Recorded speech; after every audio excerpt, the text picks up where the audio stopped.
ने I think net में practice भी कर रहे थे, वहां पर भी आउट हो गए थे, पहली बॉल पर आउट हो गए थे, तो काफी ज्यादा ट्रोल हो रहे थे। इससे पहले भी हमने देखा कि पहली इनिंग में जो पहला टेस्ट मैच हुआ था वहां पर भी 0 पर आउट हुए थे, यानी कि तक पर आउट हुए थे। उसके बाद 22 रन की पारी के लिए सेकंड इनिंग में, लेकिन दूसरे मैच में उम्मीद थी कि शायद यहाँ पर बाबर आजम का कमबैक होगा, बाबर इज बैक, लेकिन बाबर आजम ने फिर से वैसे शॉट खेलकर अपना विकेट गंवाए, 31 रन बनाए 77 बॉल पे, 40 की इकोनॉमी इनका स्ट्राइक रेट रहा है, माफ कीजिएगा।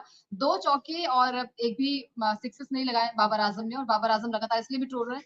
मोनू, चलिए भी खबरें आ रही है, कई सारे फैंस जो ये कह रहे हैं कि बाबर आजम जो है अब संन्यास ले लीजिए आप इंटरनेशनल क्रिकेट से, क्योंकि आपका बल्ला नहीं चल रहा है। इनफैक्ट कोई यूजर्स हैं वो कह रहे हैं कि यार बाबर आजम आप इतना खराब खेलोगे भाई, पिछली अगर आप 15 इनिंग उठा के देखोगे तो एक भी हाफ सेंचुरी नहीं है। और आपने बिल्कुल ठीक कहा, फर्स्ट इनिंग में उन्होंने डक पर आउट हुए थे, उसके बाद फिर 22 बनाए थे और आज 31 बनाए, और स्टार्ट मिलने के बाद आउट हुए। अच्छी बात है कि जब आप सेट हो जाते हैं तो वहां से तो लगता है कि बाबर अच्छी नहीं खेलेंगे, बट वो तो आज भी आउट हो गए बड़े जल्दी। और किसको विकेट दिया उन्होंने? शाकिब अल हसन को।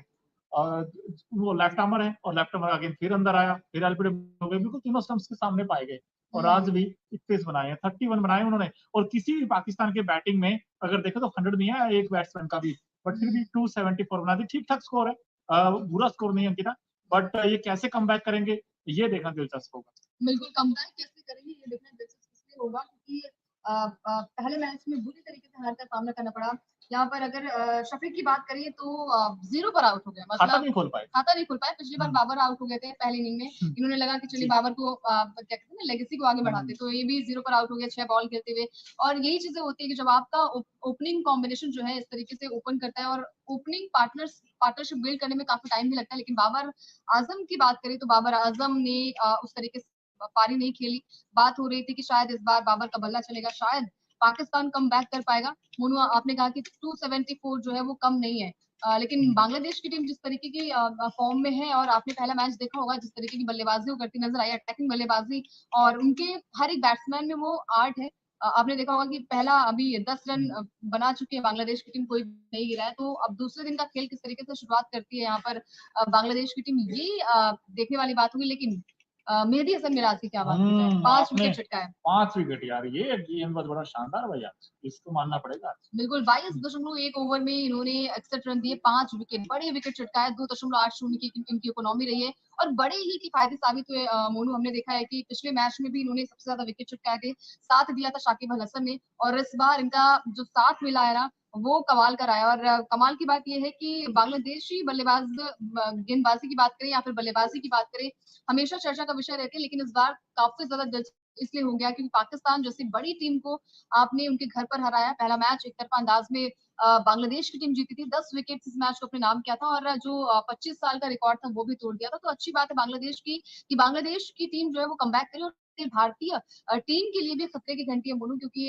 भारत का जो पहला मैच होगा टेस्ट सीरीज जहां से स्टार्ट होगी वो बांग्लादेश के साथ ही होनी है। और बांग्लादेश अगर इस तरीके से, क्योंकि हमने देखा भी है कि चाहे वो पाकिस्तान की पिच की बात की जाए, श्रीलंका की पिच की बात की जाए, एशियन कंडीशंस की पिच जो होती है वो इक्वल होती है। भारतीय सरजमी पर भी सारे मैचेस खेले जाएंगे जहां पर तो यही प्रदर्शन रहा बांग्लादेश की टीम का, तो भारत के लिए भी खतरे की घंटी हो जाए। बिल्कुल, क्योंकि उनके पास स्पिनर है, और जिनके पास स्पिनर की बात करो, भारत के जो बल्लेबाज हैं बेटा वो स्पिन के सामने स्ट्रगल करते हैं। बिल्कुल, आपने भी श्रीलंका सीरीज में देखा था, बड़े बड़े बैट्समैन रोहित, विराट, अय्यर और शिवम दुबे इनफैक्ट। लेकिन दुबे का तो खैर नहीं है टेस्ट में, लेकिन यहाँ पर जो बड़े वनडे नाम है, सीरीज गिल, कर आए हो, जायसवाल, गिल इनफैक्ट, और जायसवाल का देखना होगा, क्योंकि जायसवाल भी ऐसा लगता है जब बैटिंग करने आते हैं कि यार एक ही ओवर में वो लगता है कि 6 के 6 छक्के मार दूंगा, बट ऐसा होता नहीं है, क्योंकि वो 2 टुकड़े कोशिश करना है गेंद की करने की। लेकिन वो जायसवाल को अच्छा खेलना होगा। लेकिन जहां तक बात तस्कीन अहमद की है, भाई आज इन्होंने भी इम्प्रेस किया है, इन्होंने भी 3 विकेट्स निकाले, बड़ी इंपॉर्टेंट गेंदबाजी की इन्होंने। और इसके अलावा जो आज के सेंटर ऑफ प्रोटेक्शन कह लीजिए, सबसे बड़ी हाईलाइट कह लीजिए, वो मेहदी हसन मिराज। आज मिराज का राज हुआ है, बिल्कुल मिराज का राज हुआ है, और राज इस तरीके से करते रहेंगे। ज्यादा एज हुई इनकी, बहुत ही अच्छी गेंदबाजी करते नजर आए, और आज के मैच में भी नहीं, इससे पहले वाले मैच में भी किफायती साबित हुए थे मेहदी हसन मिराज। और आज के मैच में इंपॉर्टेंट इसलिए हो जाता है क्योंकि हमने देखा है कि मोनू जो भी यहाँ पर मिस्टेक्स हुई थी पाकिस्तान से, वो गलतियां बांग्लादेश नहीं कर रहा है। स्पिनर्स कहीं ना कहीं ज्यादा विकेट्स मिल रही उन्हें, और यूज भी यहाँ पर किया जा रहा है। बात करें यहाँ पर पाकिस्तान के कप्तान की शान मसूद की, तो आज आई थिंक सबसे ज्यादा स्कोर इन्हीं की है, 57 रन की पारी इन्होंने खेली है, और स्ट्राइक रेट 82 पॉइंट समथिंग का रहा है। और जब बात यहाँ पर आती है चौके छक्के की, तो उनके बैट से भी उस तरीके की पारी तो नहीं कहेंगे, लेकिन फिर भी कप्तान ने थोड़ी सी अच्छी पारी खेल दी है बाबर आजम से, तो थोड़ी सी। थोड़ी सी बस खेल दी। अब देखिए हाँ 274 रन यहाँ पर पाकिस्तान की टीम ने बनाए और यहाँ पर बांग्लादेश की टीम ने भी 10 रन बना लिया, यानी कि 264 रन। कल जो है दिन शुरुआत होगी वहां से, गेम शुरू होगा और वहां से देखना होगा कि क्या बांग्लादेश की टीम जो है इस मैच को T20 फॉर्मेट में खेलती है या फिर थोड़ा सा उन्हें टाइम भी लगता है। अब मेहंदी हसन मिराज ने 5 विकेट चटकाए और एक अच्छी हम कहते हैं ना कि एक अच्छी गेंद, एक अच्छी सुलझी कप्तानी यहाँ पर देखने को मिली है बांग्लादेश की टीम से, और अगर ऐसा ही रहा तो मुश्किल हो जाएगा पाकिस्तान के लिए। बिल्कुल, और इसलिए मुश्किल हो जाएगा ना अंकिता, क्योंकि यहाँ पर अगर देखें तो पाकिस्तान की टीम की अगर हम बात करें, भाई पाकिस्तान नंबर 8 पर है WTC पॉइंट्स टेबल में, और 7वें स्थान पर बांग्लादेश की टीम है। बांग्लादेश से एक स्थान ऊपर है, और ऐसे में बड़ा दिलचस्प होगा क्योंकि अगर वो सीरीज हार जाएंगे, क्योंकि अब सीरीज हार का खतरा है, और पाकिस्तान में तो हर जगह देखा जाए तो बाबर आजम का बड़ा क्रिटिसाइज हुआ। अभी क्रिटिसिज्म इतना जबरदस्त हुआ है कि जो फॉर्मर क्रिकेटर है वो भी क्रिटिसाइज कर रहे हैं बाबर आजम को, कि बाबर आजम को हुआ क्या है। उनके तो मन में सवाल ही सवाल हैं, और इसीलिए बवाल मचा हुआ है हर जगह कि वो करते क्या है। बड़े बैट्समैन जो होते हैं जिनके बैट से हमने देखा कि अच्छी खासी पारी देखने को मिलती है, और उस बल्लेबाज की अगर फॉर्म डिप हो जाती है तो सवाल उठने लाजमी है। और बाबर आजम की जो फॉर्म है ना वो आई थिंक एशिया कप से डिप हो गई है। पिछले साल आपने देखा होगा एशिया कप 2023 में भी पाकिस्तान को करारी हार का सामना करना पड़ा था इंडिया से, और उसके बाद से हमने देखा है कि चाहे वो ओडीआई फॉर्मेट हो, चाहे वो T20 फॉर्मेट हो या फिर टेस्ट फॉर्मेट हो, बाबर आजम की बल्लेबाजी में बहुत ज्यादा गिरावट आई है। और यही अगर गिरावट रही तो फिर जैसे फैंस अभी गुहार लगा रहे हैं कि इंटरनेशनल क्रिकेट से अब संन्यास ले लेना चाहिए बाबर आजम को। बाबर आजम को अपनी फॉर्म देखनी होगी, और हमेशा हमने देखा है कि स्पिनर्स के खिलाफ काफी ज्यादा स्ट्रगल करते नजर आए। पाकिस्तान की बात छोड़िए, इंडियन बैट्समैन भी कहीं ना कहीं स्पिनर्स को अच्छी तरीके से टैकल नहीं कर पाते, खासकर लेफ्ट आर्म स्पिनर हो, लेफ्ट आर्म पेसर हो, कहीं ना कहीं उन्हें बहुत ज्यादा दिक्कतों का सामना करना पड़ता है।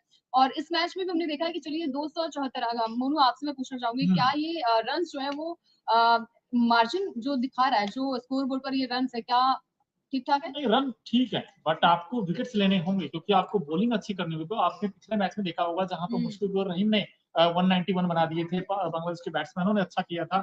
इस बार बांग्लादेश के बल्लेबाजों को रोकना होगा पाकिस्तानी गेंदबाजों को। लेकिन मजे की बात पता क्या है, शाहीन शाह अफरीदी भी नहीं है, नसीम शाह भी नहीं है, तो अब कैसे होगा इनका पाकिस्तान का। क्योंकि अब अगर पाकिस्तान का अगर आप देखें, बॉलिंग में नाम है उनके पास, नो डाउट उनके पास अच्छे गेंदबाज हैं, बट फिर भी पाकिस्तान को अगर यहाँ पर अच्छा करना है तो जैसे मीर हमजा है, उनके पास अच्छे हैं, उनके पास क्वालिटीज हैं, अबरार अहमद हैं, उनके पास वो भी वैरायटी लेकर आती है टीम में, मोहम्मद अली हैं और खुर्रम शहजाद, ये एक ऐसे गेंदबाज है जिनका आगे थोड़ा चढ़कर आता है। तो क्योंकि आपने नेट प्रैक्टिस में देखा था जहां पर बाबर आजम का विकेट इन्होंने लिया था, तो ऐसे में खुर्रम शहजाद के पास वो 8 है, बट फिर भी आगा सलमान से इनको बड़ी उम्मीदें होंगी, क्योंकि आगा सलमान ने आज बैटिंग अच्छी की है, 54 बनाए। और पाकिस्तान की अगर बैटिंग देखें तो 2 बैट्समैनों ने अच्छा किया, सैम आयूब जो कि यंगस्टर हैं, जो अंडर 19 में अच्छा परफॉर्म करके आए थे। उसके बाद देखे तो शान मसूद ने आज प्रॉमिसिंग दिखे थे, आज उन्होंने 57, और नीचे से आकर आगा सलमान ने 54 बनाए हैं। Apart from that I think किसी की भी 100 नहीं आया, लेकिन फिर भी 274 बना दिया, बुरा नहीं है, लेकिन बांग्लादेश को रोकना होगा। अब कैसे रोकेंगे ये एक बड़ा चैलेंज, और क्या दूसरा टेस्ट बचा पाएगा, ये हमने आपको दोस्तों सवाल पूछा आपसे। आप कमेंट बॉक्स में अपनी राय दे सकते हैं और वहां पर बता सकते हैं हाँ या ना में अपना जवाब दे सकते हैं। अंकिता बता पाएगा, मुश्किल है या हो सकता है?